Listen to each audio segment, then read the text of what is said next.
जेन्ना तूं मागणें कोत्ताय तेन्ना देव बाप कसो दिसता तें चित्र मनान हाडटाय. जोरी तूं हाडटा जाल्यार गोडेक तूं चिंता आसतलो वो आसतलें. देव बाप व्हडल्या दोव्याक हाडाचो सोद्रेर बसून पयस आसलोलो. गोडेक तो एक नितीदार, ओकोण बाप तुज्या बापाय भाशेन आदी. जेजू आयज बापाचें चित्र मुखार दवरून तो आमचो बाप मोगाळ, दोयाळ, बोगसणें दिनार आनी उदार म्हूण आमच्या बापा हें मागणें शिकोवन तावें कोत्ता. सांत पावलू जेजूक भेटल्या उपरांत एक मागण्याचो मनीस जावन क्रिस्ताचें मिसांव फुडें व्हरूंक आपलें जिवीत खोदचिलें. कितें सारकें ना तें उक्तेपणी सांगूंक तो पाटी सोल्लो ना जावं ती पोरजां वो जेजूचे शीस पेद्रू पावलू बरोबर अंत्योकेच्या क्रिस्ती विदेशां सोरी जेवलो.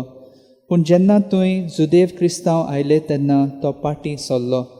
पावलू आनी सोगली क्रिस्तां पोरी एक आनी वेगळोचार ना म्हूण थावें कोत्ता. पापा आमकां मागण्याची मनशां कोर. स्नान जाता जुवामान जेजूक बोट दाखोवन आपल्या शिसांक म्हणलें, ही देवाची शेळी. कित्याक खरेंच जेजू देवाची शेळी, एक फारीकपणाचो मेंढरो कसो जेजून आमकां सगल्यांक पातकांतली सोडयली.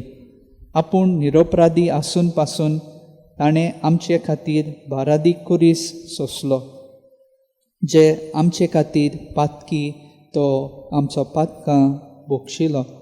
एक पातकांचो मेंढरो कसो ताणें आमकां मोन्नांतल्या फासांतली सोडून एक नवें जिवीत दिलें.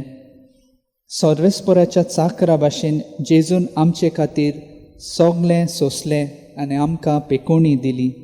जिवेशी मारूनय उबो आसलोल्या मेंढऱ्या भाशेन जेजू कोश्ट दोग सोंसून मरुनूय जैतिवंत जालो. हांव बरो, दुसरी पातकी, अशें म्हजो जायते फावटी समज जाता.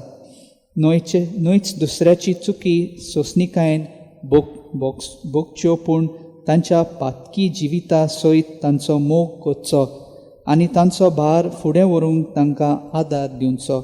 दुसऱ्यांचेर फॉर्मोण मारूंक सोंपें, पूण नवसोण्याच्या मार्गाल पावल मारूंक आंवडेतात तांच्या सांगाता चिंतून पासून अवघड.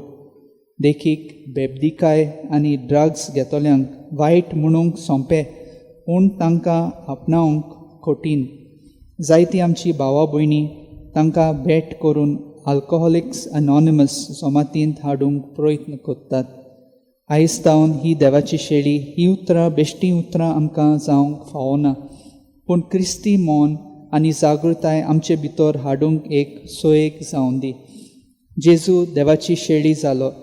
आमी जाल्यांत जाल्यार ह्या मिसांत देवाक दिनवासुया आनी अदीक जावंक प्रयत्न करूंक दर एकल्या पासत फावो ती कृपा ह्या मिसाच्या बलिदानांत मागुया.